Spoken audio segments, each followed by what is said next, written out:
ನಮಸ್ಕಾರ ಬಂಧುಗಳೇ, ಎಜೆ ಧ್ವನಿ ಕನ್ನಡ ಚಾನಲ್ಗೆ ನಿಮಗೆಲ್ಲರಿಗೂ ಆತ್ಮೀಯ ಸ್ವಾಗತ.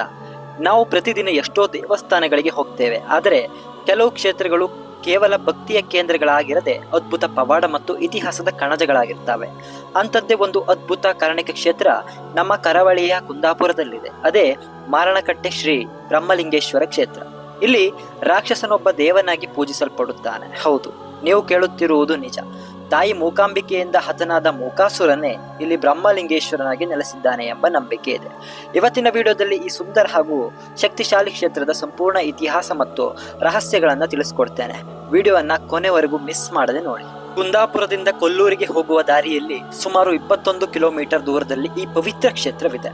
ಇದನ್ನ ಸ್ಥಳೀಯವಾಗಿ ಕಂಚಿನ ಕೊಡ್ಲು ಎಂದು ಕರೆಯುತ್ತಾರೆ. ಇಲ್ಲಿನ ಪ್ರಕೃತಿ ಸೌಂದರ್ಯ ನಿಮ್ಮ ಮನಸ್ಸಿಗೆ ಅಪಾರ ಶಾಂತಿ ನೀಡುತ್ತದೆ. ದೇವಸ್ಥಾನದ ಪಕ್ಕದಲ್ಲೇ ಅತ್ಯಂತ ಪವಿತ್ರವಾದ ಬ್ರಹ್ಮಕುಂಡ ಎಂಬ ನದಿ ಹರಿಯುತ್ತದೆ. ವಿಶೇಷವೆಂದರೆ ಈ ನದಿ ಉತ್ತರಾಭಿಮುಖವಾಗಿ ಹರಿದು ದೇವಸ್ಥಾನದ ಹತ್ತಿರ ಬಲಕ್ಕೆ ತಿರುವು ಪಡೆದುಕೊಳ್ಳುತ್ತದೆ. ಈ ನದಿಯಲ್ಲಿ ಸ್ನಾನ ಮಾಡಿ ಭಕ್ತರು ದೇವರ ದರ್ಶನ ಪಡೆಯುವುದು ಇಲ್ಲಿನ ವಾಡಿಕೆ. ಈಗ ಈ ಕ್ಷೇತ್ರಕ್ಕೆ ಮಾರಣಕಟ್ಟೆ ಎಂಬ ಹೆಸರು ಹೇಗೆ ಬಂತು ಮತ್ತು ಇದರ ಪುರಾಣ ಇತಿಹಾಸವೇನು ಅನ್ನೋದನ್ನ ನೋಡೋಣ. ಸ್ಕಂದ ಪುರಾಣದ ಪ್ರಕಾರ ಈ ಭಾಗದಲ್ಲಿ ಕಂಸಾಸುರನ ಮಗನಾದ ಮೂಕಾಸುರ ಎಂಬ ರಾಕ್ಷಸ ತಪಸ್ಸು ಮಾಡಿ ವರಗಳನ್ನು ಪಡೆದು ಇಡೀ ಲೋಕಕ್ಕೆ ಕಂಟಕನಾಗಿದ್ದ. ದೇವತೆಗಳ ಪ್ರಾರ್ಥನೆಯ ಮೇರೆಗೆ ಜಗನ್ಮಾತೆ ಪಾರ್ವತಿಯು ಆತನ ಸಂಹಾರಕ್ಕೆ ಧರೆಗಿಳಿಯುತ್ತಾಳೆ. ತಾಯಿ ಮತ್ತು ರಾಕ್ಷಸನ ನಡುವೆ ಭೀಕರ ಯುದ್ಧ ನಡೆಯುತ್ತದೆ. ಕೊನೆಗೆ ತಾಯಿ ಆ ರಾಕ್ಷಸನನ್ನ ಸಂಹರಿಸುತ್ತಾಳೆ. ರಾಕ್ಷಸ ಸಾಯುವ ಮುನ್ನ ದೇವಿಯಲ್ಲಿ ಕ್ಷಮೆ ಕೇಳಿ ತಾಯಿ ನನ್ನ ಹೆಸರು ಲೋಕದಲ್ಲಿ ಉಳಿಯಬೇಕು ಎಂದು ಪ್ರಾರ್ಥಿಸುತ್ತಾನೆ. ಕರುಣಾಮಯಿ ತಾಯಿ ಆತನಿಗೆ ದೈವತ್ವ ನೀಡಿ ನೀನು ಇಲ್ಲಿಯೇ ಬ್ರಹ್ಮಲಿಂಗೇಶ್ವರನಾಗಿ ನೆಲೆಸು ಎಂದು ಹೇಳುತ್ತಾಳೆ.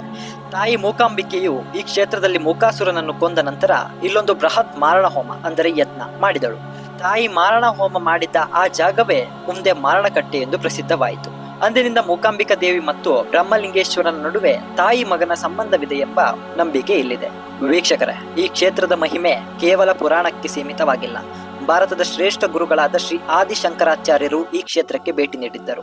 ಅವರು ಕೊಲ್ಲೂರು ಮೂಕಾಂಬಿಕಾ ದೇವಸ್ಥಾನದಲ್ಲಿ ತಾಯಿಯನ್ನು ಪ್ರತಿಷ್ಠಾಪಿಸಿದಂತೆ ಮಾರಣಕಟ್ಟೆಯಲ್ಲೂ ಮಹತ್ತರವಾದ ಕೆಲಸ ಮಾಡಿದ್ದಾರೆ. ಹೌದು, ಶಂಕರಾಚಾರ್ಯರು ಇಲ್ಲಿ ಬ್ರಹ್ಮಲಿಂಗೇಶ್ವರನ ಶಕ್ತಿಯನ್ನ ಕಂಡು ಆತನ ಸನ್ನಿಧಿಯಲ್ಲಿ ಒಂದು ಪವಿತ್ರವಾದ ಶ್ರೀಚಕ್ರವನ್ನ ಸ್ಥಾಪಿಸುತ್ತಾರೆ. ಈಗಲೂ ದೇವಸ್ಥಾನದ ಗರ್ಭಗುಡಿಯ ಬಲಭಾಗದಲ್ಲಿ ಒಂದು ಕಟ್ಟೆ ಇದೆ.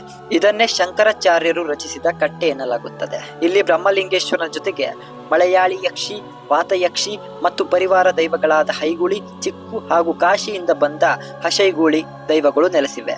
ಇನ್ನು ಮಾರಣಕಟ್ಟೆ ಬ್ರಹ್ಮಲಿಂಗೇಶ್ವರ ಸ್ವಾಮಿ ಅತ್ಯಂತ ಕಾರಣಿಕ ಹಾಗೂ ನ್ಯಾಯ ನೀಡುವ ದೇವರು. ಕರಾವಳಿ ಭಾಗದಲ್ಲಿ ಇಂದಿಗೂ ಒಂದು ನಂಬಿಕೆ ಇದೆ. ಯಾರಿಗಾದರೂ ಅನ್ಯಾಯವಾದರೆ ಅಥವಾ ಕೋರ್ಟ್ ಕಚೇರಿಯಲ್ಲಿ ಬಗೆಹರಿಯದ ವಿವಾದಗಳಿದ್ದರೆ ಅವರು ಬ್ರಹ್ಮಲಿಂಗೇಶ್ವರನ ಮೊರೆ ಹೋಗುತ್ತಾರೆ. ಇಲ್ಲಿ ಬಂದು ದೇವರ ಮುಂದೆ ಪ್ರಮಾಣ ಮಾಡಿ ಹೇಳಿದರೆ ಸಾಕು, ತಪ್ಪಿತಸ್ಥರಿಗೆ ಕಠಿಣ ಶಿಕ್ಷೆಯಾಗುತ್ತದೆ ಮತ್ತು ಸತ್ಯಕ್ಕೆ ಜಯ ಸಿಗುತ್ತದೆ ಎಂಬ ಗಾಢವಾದ ನಂಬಿಕೆ ಭಕ್ತರಲ್ಲಿದೆ. ಇದನ್ನು ಸ್ಥಳೀಯವಾಗಿ ವಾಕ್ಯ ತೀರ್ಮಾನ ಎನ್ನಲಾಗುತ್ತೆ.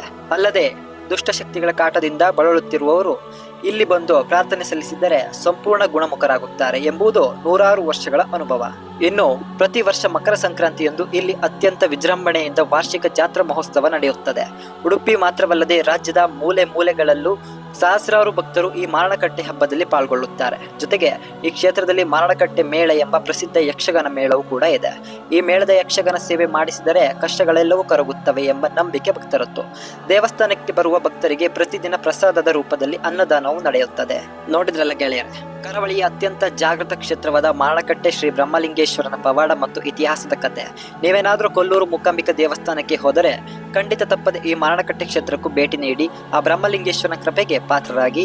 ಈ ಮಾಹಿತಿ ನಿಮಗೆ ಇಷ್ಟವಾಗಿದ್ದರೆ ದಯವಿಟ್ಟು ವಿಡಿಯೋಗೆ ಒಂದು ಲೈಕ್ ಮಾಡಿ ಹಾಗೂ ನಿಮ್ಮ ಸ್ನೇಹಿತರೊಂದಿಗೆ ಶೇರ್ ಮಾಡಿ. ಇಂಥದ್ದೇ ರೋಚಕ ಇತಿಹಾಸ ಮತ್ತು ಮಾಹಿತಿಗಳಿಗಾಗಿ ನಮ್ಮ ಎಜೆ ಧ್ವನಿ ಕನ್ನಡ ಚಾನಲ್ ಅನ್ನ ಈಗಲೇ ಸಬ್ಸ್ಕ್ರೈಬ್ ಮಾಡಿ ಹಾಗೂ ಪಕ್ಕದಲ್ಲೇ ಇರೋ ಬೆಲ್ ಐಕಾನ್ ಒತ್ತಿ. ಮತ್ತೊಂದು ಇಂಟ್ರೆಸ್ಟಿಂಗ್ ವಿಷಯದೊಂದಿಗೆ ಮುಂದಿನ ವಿಡಿಯೋದಲ್ಲಿ ಸಿಗೋಣ. ಅಲ್ಲಿಯವರೆಗೂ ಧನ್ಯವಾದಗಳು. ಜೈ ಬ್ರಹ್ಮಲಿಂಗೇಶ್ವರ.